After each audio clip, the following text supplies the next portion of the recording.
اللہ تعالی نے ایسی دو عظیم صورتیں نازل کی ہیں، لم یرا مثلہما، اس کی مثل میں محمد صلی اللہ علیہ وسلم نے اور کوئی دیکھی ہی نہیں۔ ایسی عظیم صورتیں ہیں یہ معوذتین، سورۃ الفلق اور سورۃ الناس۔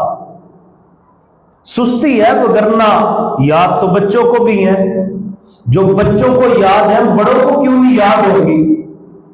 ہم نے تو انہیں قل کہہ کر کے مردے بخشوانے کے لیے رکھ لیا۔ بس جی اگر کوئی فوت ہو جائے تو اس کی میت پہ یہ کلوں والی چادر جو ہے وہ ڈال دی جائے جس پہ 4 کل لکھے ہوں۔ حالانکہ یہ قرآن پاک کی بہت بڑی توہین ہے۔ جب چادر اوپر ڈالتے ہیں نیچے مردے کا سطر بھی ہے، نیچے مردے کے پاؤں بھی ہے۔